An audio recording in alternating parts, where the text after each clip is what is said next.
Leonardo da Vinci is a world-renowned artist and polymath who lived and worked in Renaissance Italy. His designs were not only ahead of their time, they were revolutionary, and in this series, we will focus on his engineering sketches in the Codex Atlanticus and use 3D printing to bring his ideas to life. Welcome to 3D Printing Da Vinci, where we wonder, what if this guy had one of these?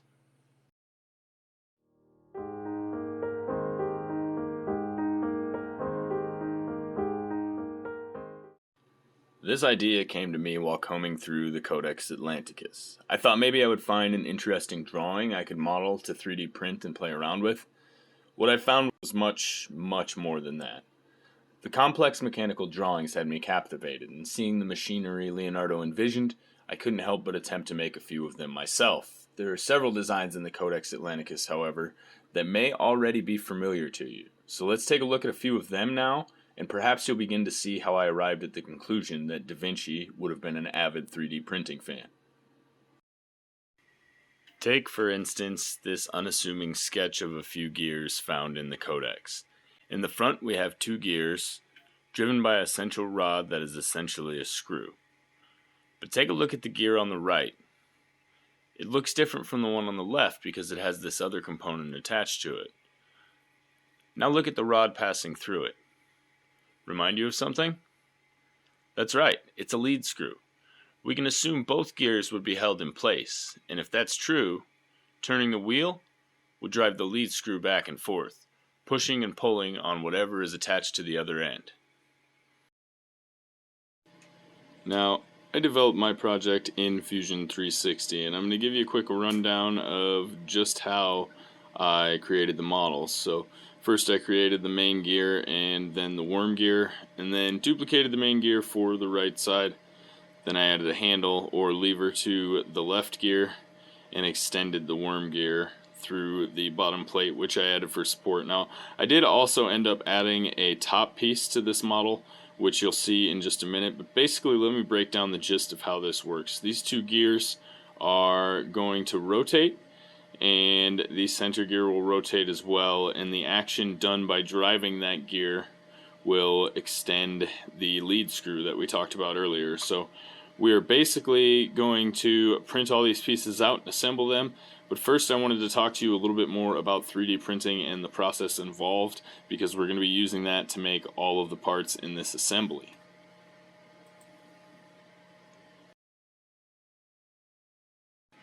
The type of 3D printing we're going to be using in this episode is fused deposition printing, meaning we are using a long, thin strand of plastic filament to lay down a continuous layer, and what that looks like is something like this. So it's going to lay down a single layer at a time, and it's going to start by drawing lines and then filling in the geometry required in order to progress the shape. And what I mean by progress the shape is, once it's completed this first layer, it's going to move up just a little bit and it's going to start the next layer. So what we'll do is we'll let it finish coloring in the form of the first layer here, and then I think we can get a nice view on the side to see it start to build up. Our final model is composed of these layers put together, one on top of the other, on top of the other, on top of the other, and so on, until our whole model is built up exactly as specified and the print is complete. And here we have it, our first go at printing the mechanism. And as you can see, if I kind of lift this up here, and if I'm really gentle and I turn it, it does in fact turn the wheels. Now, there are a few issues with this design. If you haven't figured out what they are, I will explain them to you, and it's kind of obvious. There is nothing holding this in place. It kind of just wobbles back and forth, so it doesn't grab both the gears. The other problem has to do with this lead screw right here, but we'll discuss that in just a minute.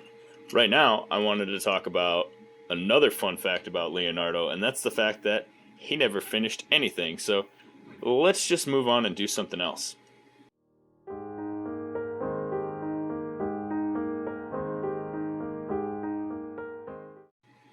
Just kidding. Alright, we were going to talk about that lead screw, and the first problem I had was that it didn't fit, even though I had adjusted for some negative tolerance, and this was actually the exact piece that was removed from that. I did have to make a few adjustments, and that took 1, 2, and 3 attempts. This piece finally did fit and screw in nicely, not being too tight and not being too loose. So those were the dimensions I ended up using to print a longer one. And by the time this video is over, I will have a full-sized one for this gear, but this one here is the best I have at the moment as far as length and being the right size. So let's remove it here and I'll show you. And I bring this up because this is one of the beautiful things about 3D printing. They call it rapid prototyping because I can quickly make an assembly, and if one of the pieces doesn't fit, I can make an adjustment to that piece and reprint it and get exactly what I need. So it's pretty quick. This piece here took about, I think, an hour, and that's only because it has to go really slow when printing a tall, skinny object like this. But the gears themselves, they go pretty quickly. And I did end up printing another one of these bases because I made some adjustments. The first thing I did in my prototyping in the adventure of developing these gears is to put a top on that gear to keep it from slipping out. So I made this guy here, and it just goes over the top like this. These are to be attached in place, and it will hold the gears like so. And it does a pretty good job of keeping that guy from going anywhere. So it's a little bit easier to turn the wheels, but as you can see, it still wobbles a bit. So I wanted to make an adjustment to that as well. So the next thing I did was I whipped up another prototype, and that's this guy. And this guy has this round feature right here. Now, as you can see, it does have some notches cut out of the sides, and that is so the gears can pass through that spot. And that basically leaves me with this form factor right here. So that, once attached in place, as it's not right now, you can see it sliding, if I can hold it a little tighter, works quite a bit and turns those wheels quite nicely. So, I did also print a bottom that this fit into a little bit better, and I shortened this up a little bit, and I will show you the finalized version in just 1 second. But first, let's talk about this lead screw. So, the lead screw screws in like this, as you can see, but it's obviously just going to turn with the mechanism unless there's a load on it. You see there's no weight on it, so nothing's going to push it through. So we'll address that problem before the end of the video when we test the final product. But yeah, otherwise that's just a quick run through of the different steps I've taken so far, and let's jump to the final version. We will come back to this base because I have plans for it. We're going to do something cool with the Ender 3 and make the lead screw on the Ender 3 drive this before the end of the video, so stay tuned for that. But right now, let's jump over and check out the finished product.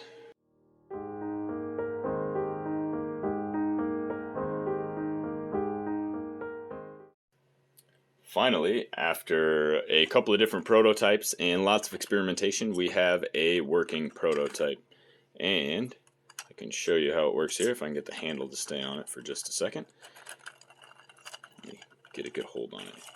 There we go. Now, as you can see, the wheels turn very, very slowly, but they do turn. All I have to do is rotate the handle.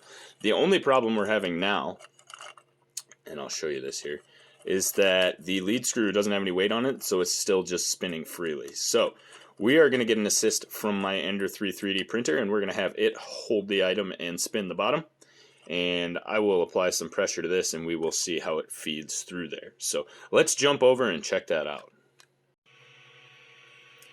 All in all, this experiment has been pretty much a success. What I'm going to do now is I've disconnected the Z-axis on my printer from the motor here, and I've hooked it up to a separate motor. That way when I run the Z-axis, it'll turn my mechanism. And I will get you a nice view from the front, but I wanted to show you first. You can see that I clearly marked where it is in the front and back. And we're going to go ahead and drive some of this through. Now, it does go very, very slowly. So I'm turning the Z, the maximum amount it will allow, which is 250 millimeters. And it's not going to travel very far through the machine, but you should be able to see it through the markings. So I'm going to hang on to this piece right here. And as I don't allow it to turn and the screw turns around it, it's going to slowly feed in that black mark. And it does take quite a long time to actually see the movement there, and that's because the wheel is spinning really, really slowly. You can see it hasn't even quite made a full revolution yet, and I can still see a little bit of that black mark in there. Most of it has gone inside the mechanism, and we'll continue to let it turn. When it stops, we'll look at the back and see how far out it's protruding. We can actually measure and get a travel distance and say that for every 250 millimeters that the motor is turning, we can get the length of extrusion from the back. And there we go, we can see our mark there. Let me go ahead and grab my calipers. I have a pair of digital calipers here. And what we'll do is, I have to do it backwards here. We'll measure the distance.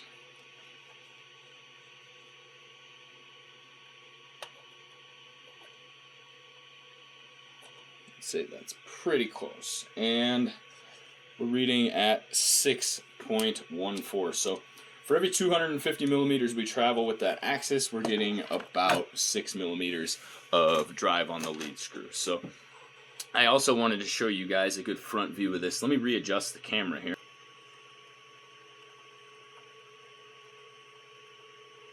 And here you can see the machine running on its own, just turning both those wheels. It's a lot easier to see how slowly they actually turn in this case. And the speed at which they turn is determined by the ratio of the worm gear in the center to the teeth on the larger gear, as well as the diameter of the larger gears themselves. So if I made those gears smaller, they would spin a lot faster. I don't necessarily need that. I think this is just fine how it is. But our assembly and everything seems to be working pretty well. And I think this was a success. So I have one more fun idea to do with this design, and that is to see if we can miniaturize it and make a little Leonardo da Vinci fidget spinner. So let's jump over and see how small we can print this mechanism. This model was scaled down to 45%. The parts printed nicely, and after a little cleanup and gluing it together, everything works just fine. If you would like to print your own version of this device, I've included the link in the description of the video below. Next time on 3D Printing Da Vinci, I find a cool crane and hook system that should be fun to play around with. So be sure to subscribe, and please share this video and leave a like. It helps people find us so we can make more content like this for people like you. Technivorous out.